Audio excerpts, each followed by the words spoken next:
and be content with such things as he have. For he hath said, I will never leave thee, nor forsake thee. So that we may boldly say, the Lord is my helper. I will not fear what man shall do unto me. May the Lord bless the reading of His Word. Manalangin po muna tayo. Maraming salamat po sa pagkakataon na pag-aralan ang inaakala ko pong mahalagang paksa na may malaking ginagampanan sa aming buhay bilang mga mananampalataya. Dalangin po namin, Panginoon, na nawa ang bawat isa ay patuloy na natuturuan nito. At nawa, Panginoon, sa pamamagitan po nito ay kami ay lalakad sa panibagong buhay. Isang buhay na lalong magtatanyag ng iyong pagiging husto. We are complete in you. Nawa, Panginoon, sa pamamagitan ng isang pamumuhay na may kasiyahan, sa pamamagitan ng pamumuhay na mayroong kahustuhan, ay maipahayag namin at magsilbi itong patunay na ang aming Diyos ay tunay na sapat sa amin. Mangusap ka muli sa aming mga pag-aaral na gagawin. Ito po ang aming panalangin sa matamis na pangalan ni Kristo Jesus. Amen. Meron pong isang kwento na nabasa tayo from Reader's Digest. This was published on December of 1981. Maganda po itong kwentong ito, magandang pasimulan yung ating pag-aaral dito. Allow me to read this. A Jewish man in Hungary went to his rabbi and complained, "Life is unbearable. There are 9 of us living in one room. What can I do?"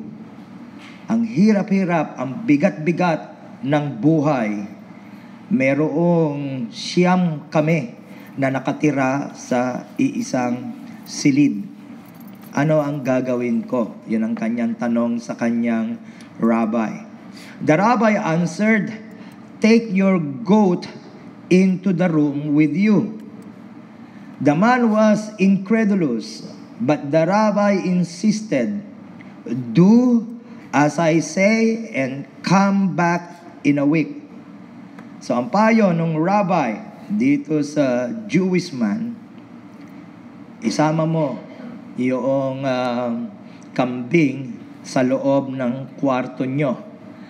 Magiging 10 na kayo sa loob ng inyong masikip at maliit na kwarto.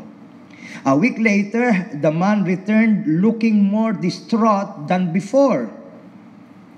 "We cannot stand it," he told the rabbi. "The goat is filthy." The rabbi said, "Go home and let the goat out and come back in a week."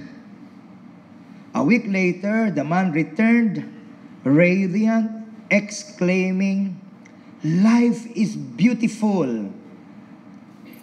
We enjoy every minute of it. Now that there's no goat and only the 9 of us." Yung po palang contentment is more a matter of our perspective than our circumstances. Yung pagtanaw po pala sa ating kalagayan ang mas mahalaga at dapat ituwid, not so much doon sa pangangailangan for a change in our circumstance. Yun po all along ang ating gustong ibahagi sa bawat isa. We are already winding down in this series. This is already the 4th. Ang pangako natin ay 5 lamang yung mga pag-aaral na ating isasagawa Umaasa po ako at ako'y nananalangin sa Panginoon na patuloy niya tayong tinuturuan. Tinatanong natin, ano ba ang biblical na contentment? Papaano ba ang itsura nito? What is biblical contentment? What is Christian contentment? Alam po ninyo, malaking bahagi ng ating ginagawang mga pag-aaral ay basically nanggaling sa isinulat ni Jeremiah Burroughs. Now, si Jeremiah Burroughs was a Puritan preacher who lived during the 1600s. And he was the one who wrote the classic book on contentment, and he entitled it The Rare Jewel of Christian Contentment. Alam nyo, nakakaintriga kahit yung pamagat nung kanyang aklat. Why? Kasi sabi niya, contentment is a rare jewel. Ibig sabihin po, hindi marami ang nakatagpo nito. Sobrang madalang. Yung inaasahan sana natin na ang karamihan sa mga mananampalataya ay mabubuhay ng merong kasiyahan at merong kahustuhan, ay hindi gayon. It is a struggle for many of us, including myself. Nakapagtataka sapagkat napakarami ng, the Bible is replete with verses that encourage us to walk and to live in contentment. Napakaraming mga talata sa banal na kasulatan, mga direct command even. In fact, yung talata na ating binasa is not a suggestion itself. This is a command. Let your conversation, let your manner of living be without covetousness. Hindi ito suwestyon, ito'y utos. At ang mga mananampalataya dapat sensitibo sa utos ng Diyos, sapagkat ang utos ng Diyos ay pawang sa ating kabutihan. Kaya nawa, nananalangin tayo na Panginoon, bago matapos ang aming ginagawang pag-aaral dito, nawa, malaki po ang dinala nitong pagbabago sa aking pananaw at sa aking pamumuhay. Now again, sabi ni Jeremiah Burroughs, in trying to define contentment, sabi niya, contentment is that sweet, inward, quiet, hindi mapait, it's sweet, hindi mapait, hindi punong-puno tayo ng kapaitan at hinanakit sa ating kalooban.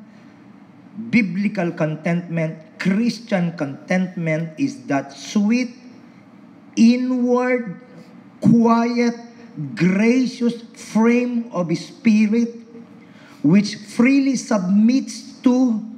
Hindi ka nakakaramdam na kailangan mo kasi bilang Kristiyano na magkaroon ng diwa ng kasiyahan at magkaroon ng diwa ng kahustuhan.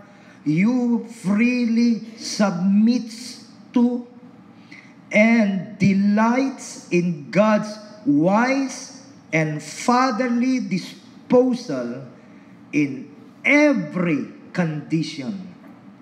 Wow! Mga kapatid, no wonder it is indeed rare. And many of us are even strangers to this wonderful grace of contentment. Idagdag natin dito ang sinabi naman ni John Owen. Ang sabi ni John Owen, contentment is a gracious frame or disposition of mind, quiet and composed. Have you noticed the similarity Iisa yung pananaw. Now, Jeremiah Burroughs and John Owen were both Puritans. Nabuhay sila, and by the way, nabuhay sila sa panahon na inuusig ang mga mananampalataya at ang mga leader ng simbahan. It was very common during their time na ipinakukulong ang leader ng simbahan dahilan sa kanyang pananampalataya. Sa ganitong sirkumstansya, sa ganitong kalagayan, sabi ni John Owen, contentment is a gracious frame or disposition of mind, quiet and composed without, number one, without complaining. Now, he defined complaining. Without complaining at God's providential disposals of our outward concerns. Panginoon, wala ako sa lugar para questionin ang ginagawa niyo sa aking buhay. Naniniwala ako, Ama, na ikaw sa karunungan, hindi haphazardly, kundi sa karunungan at sa may buong pag-iingat at sa kabutihan at sa kabanalan at in absolute perfection ay sinasakatuparan mo ang pinakamabuti, ang inaakala mong pinakamabuti sa buhay ko. I mean, ganun po ba tayo kapayapa? Ganun po ba tayo ka-resolve? Are we that convinced that our God is accomplishing His will in our life in absolute wisdom and in absolute goodness, faithfulness? Natatakot ako na hindi marami sa atin ang magiging tapat at the same time ay magsasabi, opo, naniniwala ako. And so, may pangangailangan tayo na humingi ng kapatawaran sa Diyos dyan sa maling diwa. So again, without complaining, number 2, all envy, without all envy, at the more prosperous conditions of others. Halos parang kamukha rin niya noong absolute, without all envy. Paano mo malalaman na ikaw ay lumalakad na ng may kasiyahan at kahustuhan kung wala ka ng makapa na anumang pagkainggit, na anumang pagsiselo sa ginagawa ng Diyos, lalo na sa magagandang ginagawa? Well, pwede bang sabihin lalo na? Siguro, hindi lalo na.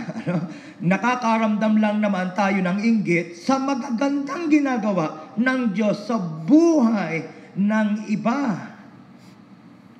Maiinggit ka ba kung sa kalagayan ng ating mga kapatid na ngayon ay mayroong kasalukuyang mabibigat na mga sirkumstansya? Would you trade place with them? I don't think so. Medyo hindi balanse. Kapag ka mabuti ang kanilang dinadaanan, Panginoon, bakit siya? Bakit hindi ako? Pagka hindi kagandahan ang kanyang dinadaanan, Panginoon, buti nga sa kanya. I mean, meron yatang kamalian sa ating pag-iisip pagdating diyan. Without fears and anxious cares about future supplies. Walang takot, walang pag-aalala sa kung ano ba ang dala ng bukas. Ang Panginoon ko ba ay magtatapat sa akin sa daku-daku paroon ng aking buhay? Natatakot akong mag-isa, natatakot akong maghirap, natatakot akong dumaan sa hindi ko nalalaman. I mean, there are so many reasons for us to be fearful. Ngunit, ang isang tao, ang isang mananampalataya na dumadaan at dumadanas na ng tunay na kasiyahan ay walang gayong takot. Contentment is without desires and designs of those things which a more plentiful condition than what we are in would supply us. Panginoon, kung tinutugunan mo ang aking malinaw na mga pangangailangan, salamat. I would not ask for anything more. Alam niyo mga kapatid, minsan, mas nagpapakita pa ng tama at matuwid na sentido ang mga hayop.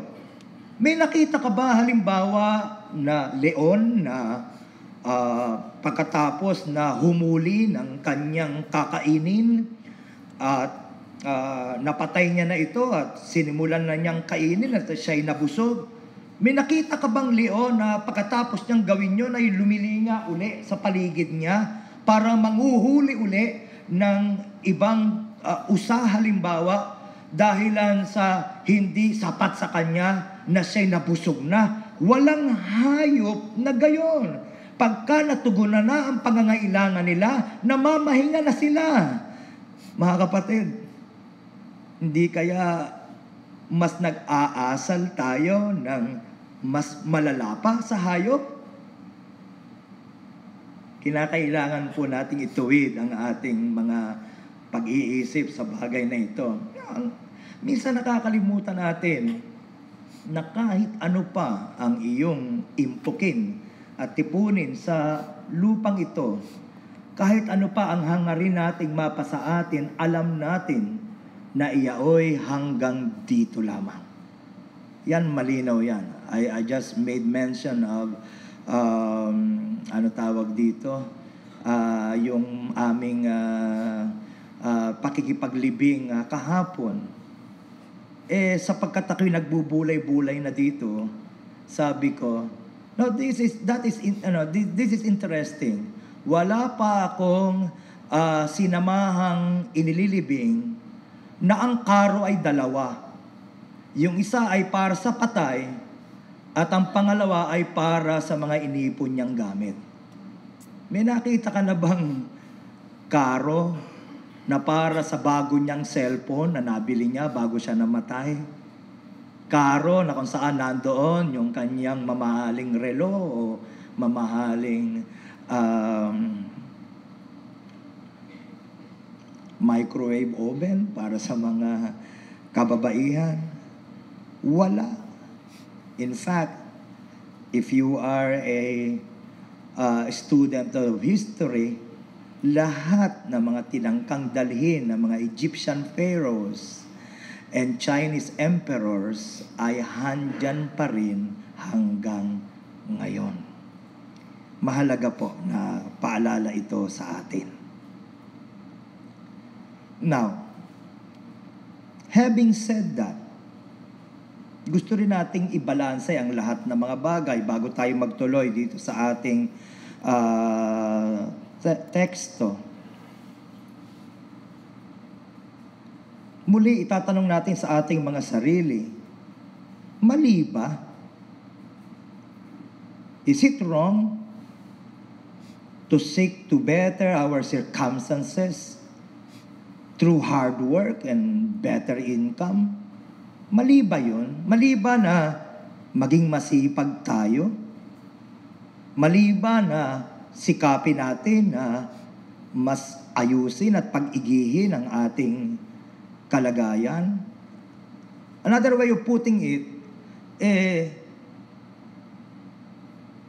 tama ba na aking i-disregard yung nakikita kong pangangailangan sa aking pamilya, sa aking mga mahal sa buhay, at sa marami pang mga bagay? Basta ba tayo ay susunod lang sa agos ng buhay na ito, walang pangarap, walang kagustuhang ayusin ang ating kalagayan? Nabubuhay lang tayo isang kahig, isang tuka? Ganun po ba ang Ibig nating sabihin, ganun po ba ang itinuturo natin mula sa mga kasulatan pagka pinag-uusapan natin ang kasiyahan at biblikal na damdamin ng kahustuhan? In the same manner na ang Biblia ay napakaraming pahayag tungkol sa pangangailangan na tayo lumakad sa kahustuhan at kasiyahan kay Kristo Jesus. Napakarami ring paalala sa banal na kasulatan at pagtutuwid at pagkokondena na tayo ay huwag maging mga tamad sa ating mga gawain, na tayo ay maging matalino sa ating paghahanda para sa ating bukas.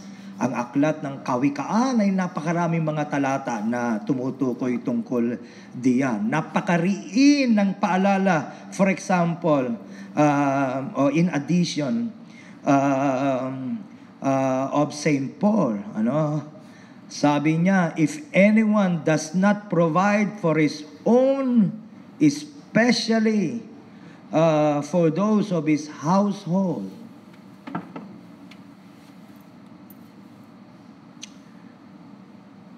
he has denied the faith and is worse than an infidel or an unbeliever.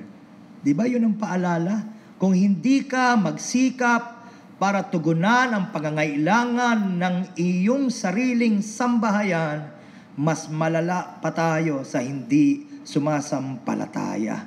At ating itinatatwa sa pamamagitan ng ating patutuo ang atin mismong pananampalataya.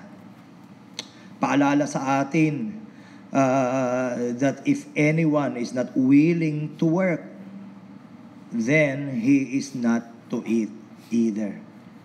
So, mahalaga yung balance. We must strike a balance between biblical contentment, between the misunderstanding. Walang problema sa pagtuturo ng Biblia tungkol sa pagiging contented.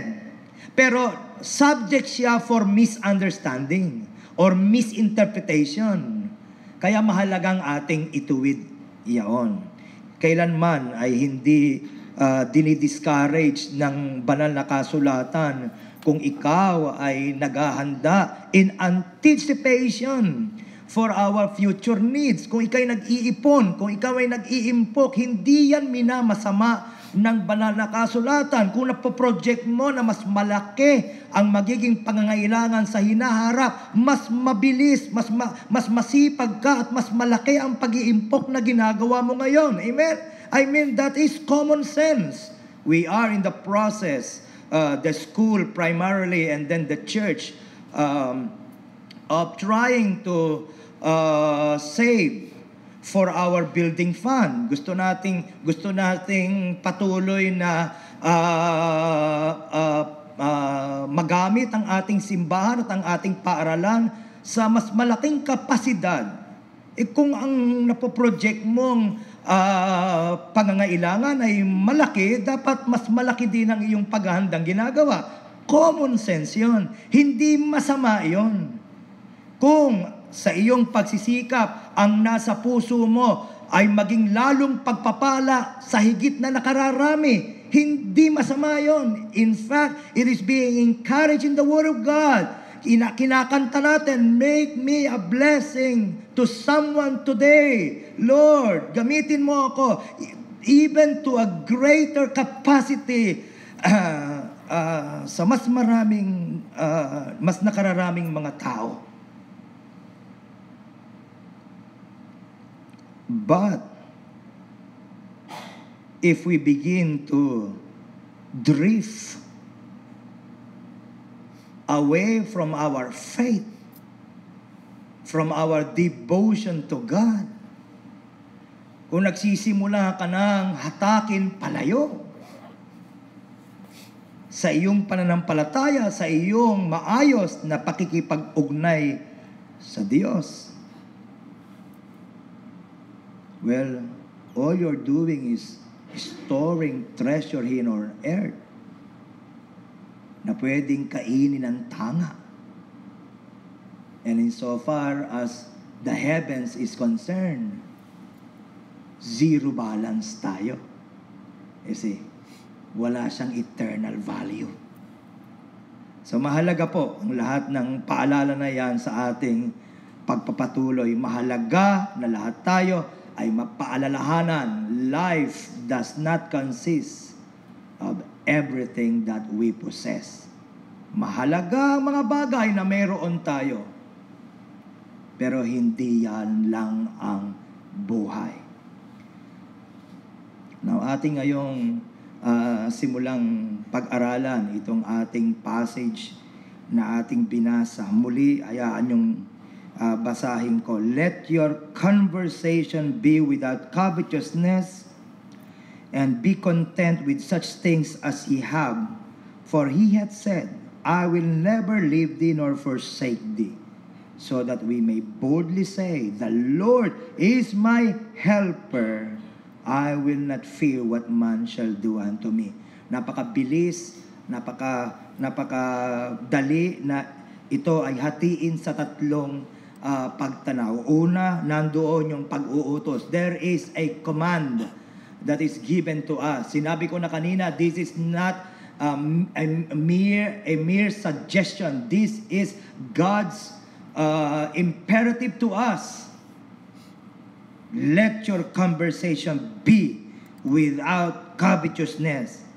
You must be content with such things as ye have. Utos yon ng Diyos sa atin.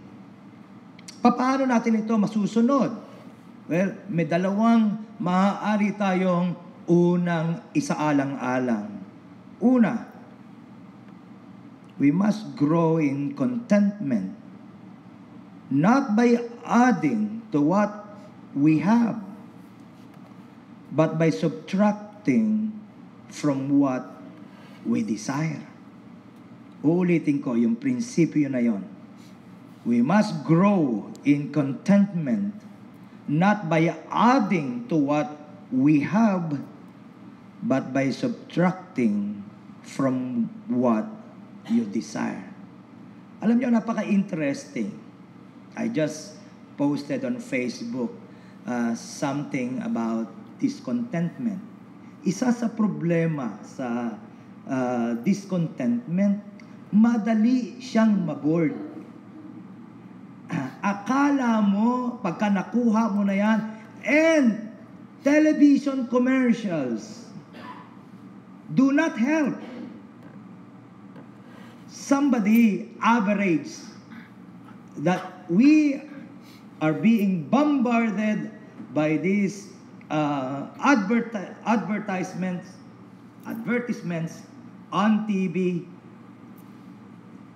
at least 130 times a day. Imagine po ninyo, mga kapatid, lahat naman ng napapanood mong commercial sa television ay hindi nagsasabing baka kailangan mo ito. Lahat naman ng commercial ay mariin sa pagsasabi, kulang ka kung wala ka nito. Ito yung hindi ka makakapatuloy mabuhay kung wala. Amen? Mula sa sabon, hanggang sa bagong sasakyan, hanggang sa dadamtin, hanggang sa itsura, laging may kulang ka. Gayon yung mensahe na tinatanggap mo araw-araw ng iyong buhay.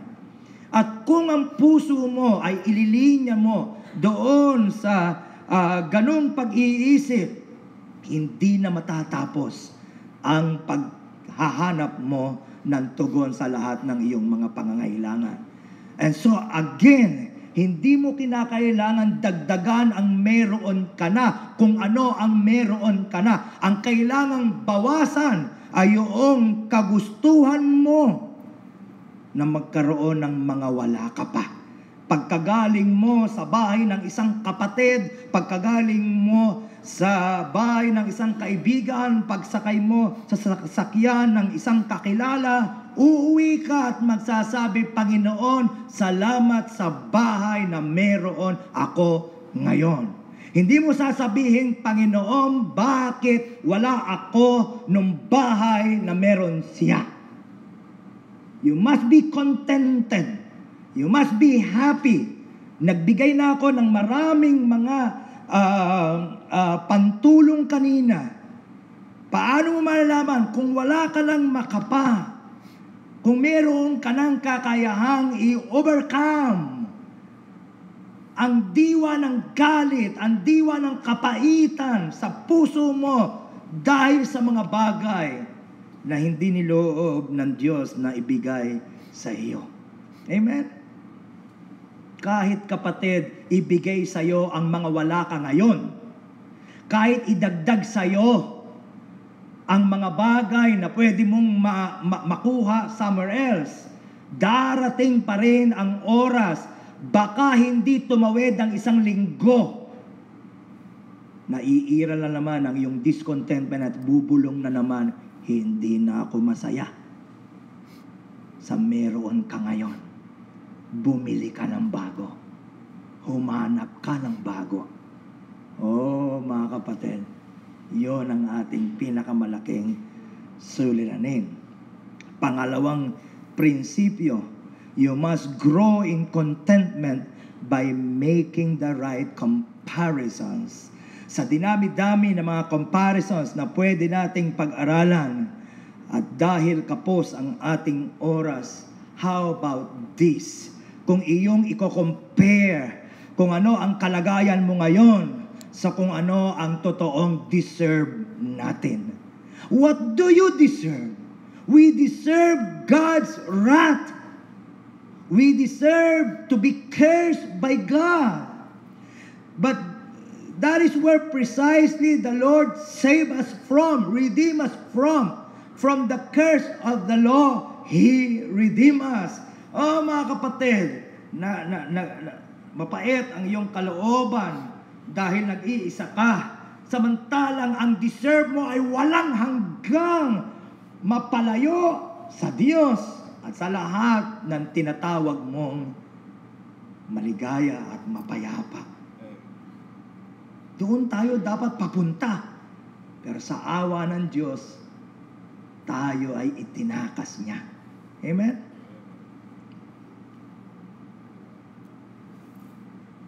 And how about this? Ikumpara mo ang sarili mo, hindi sa mas marami, mas mayaman, mas maganda, kaysa sa'yo. How about, ikumpara mo ang sarili mo doon sa mas kaunti, kaysa sa'yo. Habang nagagalit ka, habang nagdadabog ka dahil isusuot mo na naman ang sapatos mong pamasok bukas, at makikita mo naman ang mga sapatos ng mga kaskwela mo na lalong mas mahal at lalong mas bago at lalong mas maganda. Very classic, pero ba't hindi mo i-consider ang marami na walang paa? Oh, mga kapatid. How about this? Ang ating Panginoon ay nagkatawang tao. Ni mahiligan ng kanyang ulo, siya'y wala. No, ang ating Panginoon ay nagkatawang tao, wala tayong gandang makikita sa Kanya. Samantalang nagkapaling-paling ang kanyang mukha because He was beaten. You see. Samantalang tayo nalaki lang ng konti ang ilong kaysa sa normal. Malaki ng pagtatampo sa ating Panginoong Diyos. Panginoon, bakit ganon? Kahit ano isuot ko, kulay mahirap ako. Bakit yung iba? Punit-punit ang t-shirt, mukhang mayaman. Does it really matter, mga kapatid? Sa kaduluduluhan, does it really matter? Oh my.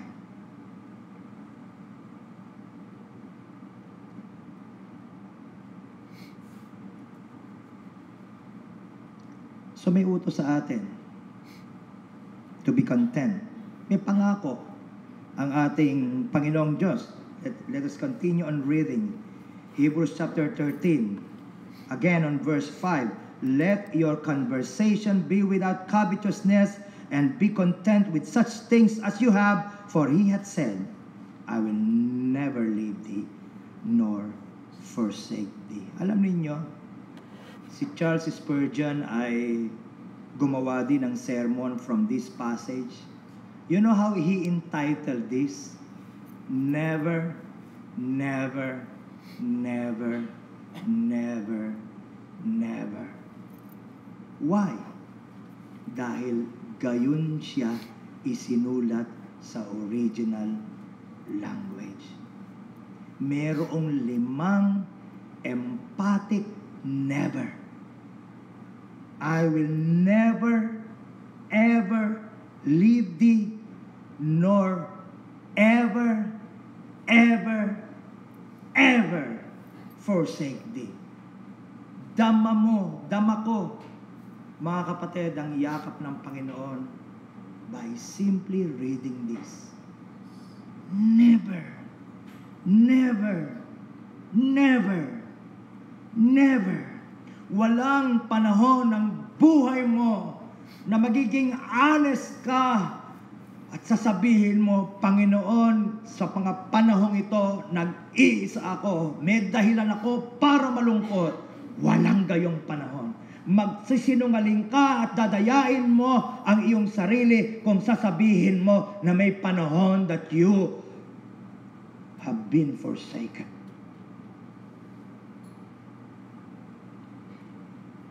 Let God be true and every man a liar. Oh, surely goodness and mercy shall follow me all the days of my life. Mga kapatid, kung yan lang ang matandaan mo sa pagharap mo sa panibagong linggong ito, for me that is enough. Never, never, never, never, never, even at my deathbed, there would be someone. And as I walk to the unknown, as I begin my journey to eternity, someone shall be with me. Because faithful is he who promised, I will never, never, never. And because I believe that my wife and my children also know the Lord, I could also have the confidence that God will also never, never, never, never leave them nor forsake them. What should be our response? Let's go back to our passage.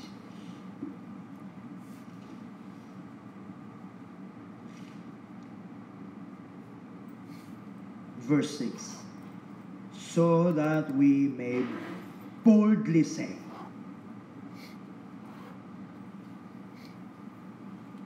hindi ka malakas ang loob, hindi ka matapang, hindi ka stable, hindi ka secured kasi may naipon ka.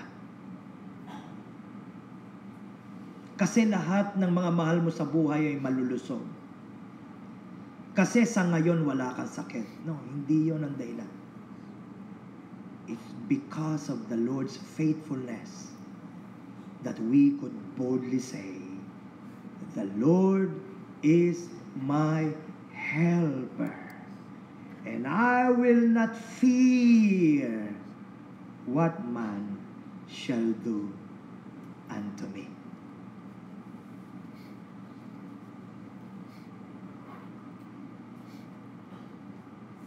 May the Lord bless His word in our hearts.